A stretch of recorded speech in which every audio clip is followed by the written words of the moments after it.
코니는 제1차 세계대전 기간 동안 미국을 위해 열심히 싸웠습니다. 그는 제법 성공한 은행가가 되어 있었고 계속 은행 일을 하고 싶었지만 그보다 미국인으로서의 정체성이 중요했습니다. 그런데 1919년 1월 14일 어머니 메리로부터 전보 한 통을 받게 되었습니다. 그것은 다름 아닌 아버지 거스의 사망 소식. 아버지는 사업자 출장을 가다가 빙판길에서 미끄러지면서 연못에 빠져 목숨을 잃게 되었다고 합니다. 결국 1919년 2월 11일 군에서 전역하여 다시 뉴멕시코주로 돌아오게 된 코니. 그는 아버지의 사망으로 인해 문제가 생긴 사업들을 정리해야 했습니다. 아버지의 사업들이 대부분 정리가 될 무렵 코니는 무엇을 해야 할지 고민에 빠지기 시작했습니다.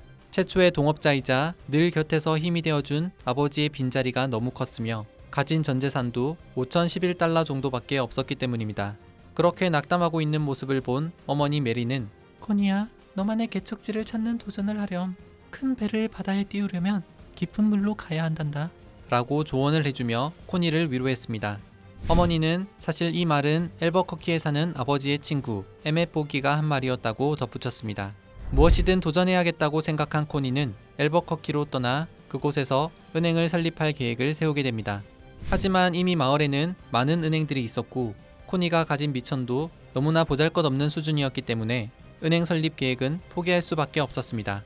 그러던 어느 날 앨버커키에 있던 아버지의 친구 에멧 보기로부터 자신의 집에 방문해달라는 요청을 받게 됩니다. 코니는 초대에 응해 에멧의 집으로 갔더니 에멧은 건강이 매우 악화되어 침상에 누워 가족들에게 간병을 받으며 오늘 내일을 기다리고 있었습니다. 그럼에도 불구하고 에멧은 코니를 보자마자 베개에 기대어 몸을 일으키더니 이렇게 얘기했습니다. 코니, 텍사스로 가게. 운이 펼쳐질 거야.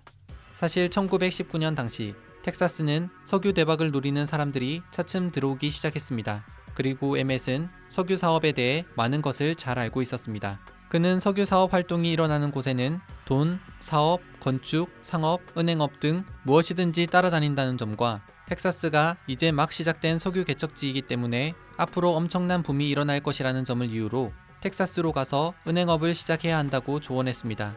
에멧의 눈에는 돈 되는 사업이 무엇인지 보였지만 건강상의 이유로 아무것도 할 수 없자 코니에게 제안을 했던 겁니다.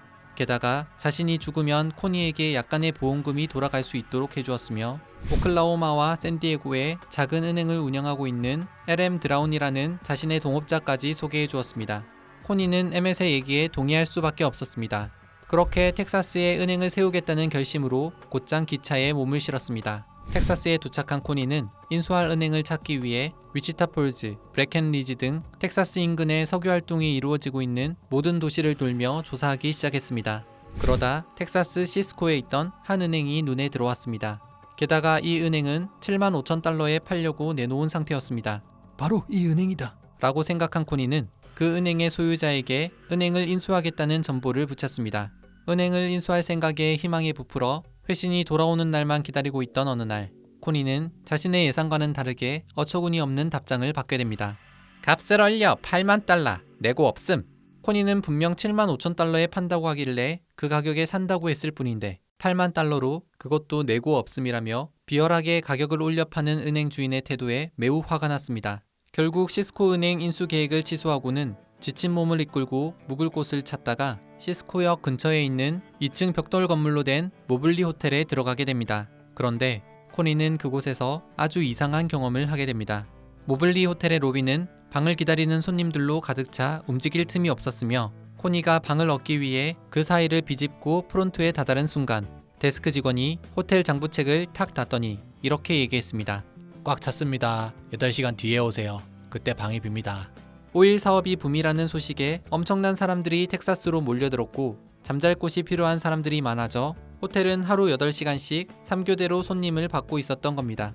코니는 호텔 직원에게 다가가 누가 이 호텔의 주인인지 물어보았습니다. 그러자 그 직원은 한숨 쉬듯 대답했습니다. 네, 제가 호텔 주인입니다.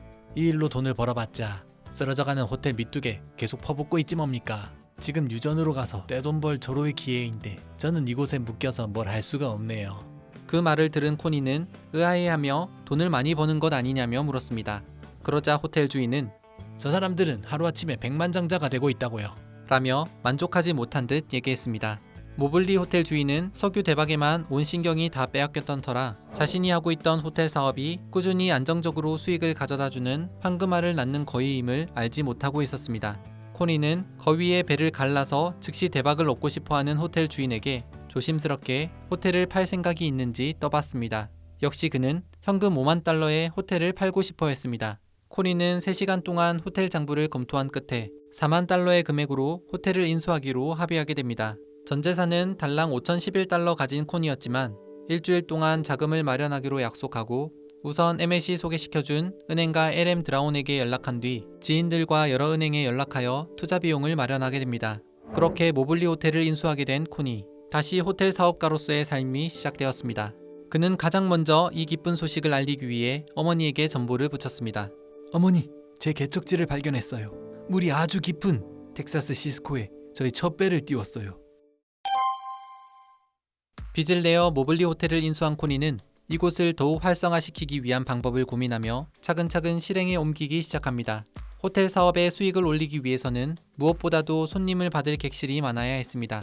모블리 호텔 1층 로비에는 큰 책상들이 자리를 차지하고 있었고 나머지 공간은 호텔 레스토랑으로 사용되고 있었습니다. 코니가 생각하기엔 이곳을 찾는 사람들은 침대만 있더라도 돈을 내고 묵을 것 같았습니다. 그렇게 그는 과감하게 큰 책상을 치우고 레스토랑도 없애버리고 칸막이를 세워서 20개 가까이의 침대를 놓았습니다. 또한 큰 책상을 잘라 신문을 판매하는 매대로 만들었습니다. 약간의 짜투리 공간마저 아까워서 유리로 된 화려한 쇼케이스를 만들어놨는데 이게 또 의외로 반응이 좋아서 보석상이나 향수업자들이 쇼케이스에 자신들의 상품을 진열하여 홍보하기 위해 줄을 섰습니다. 때문에 호텔의 추가 객실뿐 아니라 진열 임대료까지 얻어 수익을 더욱 극대화시킬 수 있게 되었습니다. 코니는 좋은 호텔을 만들기 위해서 직원들의 단결심 또한 중요하다고 생각했습니다. 직원들이 자부심을 가지고 일할 수 있는 직장이 되길 원했던 그는 20여 명의 호텔 종업원들을 모두 한자리에 모아놓고 연설을 하게 됩니다. 청결한 객실 컨디션, 먼지 없는 로비, 새 비누와 흰 수건은 우리 호텔의 기본입니다. 고객의 인정을 받는 것은 여러분에게 달려 있습니다. 그리고 그 결과는 여러분의 안정된 직장, 급여 인상, 승진으로 이어질 것입니다. 한편 코니 스스로도 우수한 호텔 지배인이 되기 위해 노력했습니다. 그중 가장 중요하게 생각한 것이 정확한 예산을 세울 수 있는 능력이었습니다. 청소부, 경비원, 수리 담당, 요리사 등 호텔에서 필요한 인력들의 수를 정확하게 파악하여 예산을 세웠고 인력 과잉의 경우와 인력 부족의 경우 고객들에게 어떤 서비스가 부족하게 되는지도 꼼꼼히 살펴보며 계산했습니다. 성냥, 비누, 수건과 같이 고객들에게 제공되는 물품들은 제조업자들로부터 직접 대량 구입하여 제품의 질을 향상시키는 동시에 단가를 낮춰 절약할 수 있었습니다. 그렇게 코니가 하나하나 세밀하게 관리한 덕분에 모블리 호텔의 인기는 날로 좋아졌고 호텔을 사기 위해 이곳저곳에서 빌린 빚은 2년 만에 모두 갚을 만큼 성장하게 됩니다. 모블리 호텔의 성공으로 코니는 막대한 돈을 벌게 됩니다. 그러자 그는 이제는 자신의 이름으로 된 호텔을 세우고 싶다는 생각을 하게 됩니다. 지금까지 코니는 집을 호텔로 개조해서 쓰거나 원래 호텔인 곳을 인수하여 호텔을 운영해 왔지만 이번엔 달랐습니다. 코니는 호텔 부지를 찾기 위해 고민한 끝에 텍사스주 달라스 시내에서 가장 지대가 높은 곳을 선택했습니다. 그리고는 달라스에서 가장 유명한 건축회사 랑앤리첼에 새로 지을 호텔의 건축 디자인을 의뢰했습니다. 그렇게 1925년 무려 136만 달러의 건축 비용이 들어간 고층 건물이 완성됩니다. 드디어 힐튼의 패밀리 네임이 들어간 첫 번째 호텔, 달라스 힐튼 호텔이 탄생했습니다. 코니는 모블리 호텔을 운영했던 노하우를 통해 호텔의 공용 공간에 식당, 커피숍, 미용실, 상점 등 다양한 판매 서비스 공간을 임대로 채워 넣었습니다. 고객들에게 편의를 제공할 뿐 아니라 임대료를 받아 또 다른 수익을 얻을 수 있는 일석이조의 구조였습니다. 달라스 힐튼 호텔은 325개의 객실이 있었는데 그중 창문이 서쪽을 향하는 객실이 한 군데도 없었다고 합니다. 이는 텍사스의 여름이 내리쬐는 태양 때문에 고통스럽다는 것을 염두해 해가 지는 서쪽을 피해 남향과 동향으로 창문을 만든 것입니다. 코니가 몸소 배우며 터득한 고객 중심의 서비스 정신 덕분에 달라스 힐튼 호텔은 꽤 안정적으로 운영되었습니다. 1927년 코니는 텍사스주 웨이코에 또 다른 호텔을 오픈했습니다. 200개의 객실을 갖춘 이곳에는 특별한 것이 있었습니다.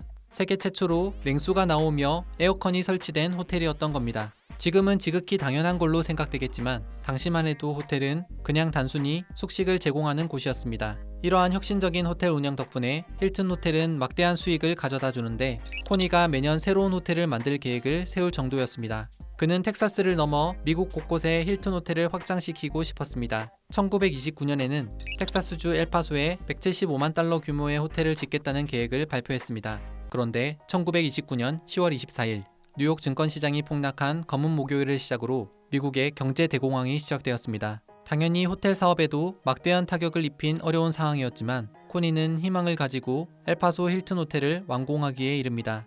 하지만 끝날 줄 모르는 경제 불황의 결과는 처참했습니다. 실제로 당시 미국 호텔의 85% 정도가 파산했다고 합니다. 9개의 호텔을 소유하고 있던 코니는 여기저기 돈을 빌리며 호텔을 살리기 위해 노력했지만 다시 갚지 못해서 호텔 자체를 빼앗기거나 채권자들이 호텔을 장악하는 상황이 벌어졌습니다. 대공황으로 인해 코니는 사실상 모든 것을 잃어버리게 됩니다. 그나마 불행 중 다행인 것은 호텔의 소유주가 코니에게 연봉 18,000달러를 주며 호텔 관리인으로 채용한 것입니다. 한편 오랜 기간 성실함으로 신뢰를 쌓아왔던 코니를 돕고 싶어하는 사람들이 많이 있었습니다. 그들 중 한 친구의 도움으로 코니는 석유 사업에 투자할 수 있었습니다. 그런데 3년 만에 이 석유 사업이 초대박이 나면서 코니에게 엄청난 돈이 생기게 됩니다. 덕분에 융자를 갚으며 5개의 호텔을 되찾을 수 있게 되었습니다. 코니에게 정말 기적이 일어난 것입니다.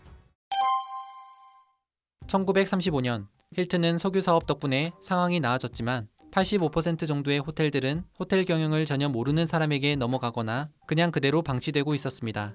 당시 재무 전문가들은 호텔 사업이 쉽게 회복하기 힘들 것이라 전망했습니다. 하지만 코니는 다른 시각으로 이 상황을 지켜봤습니다.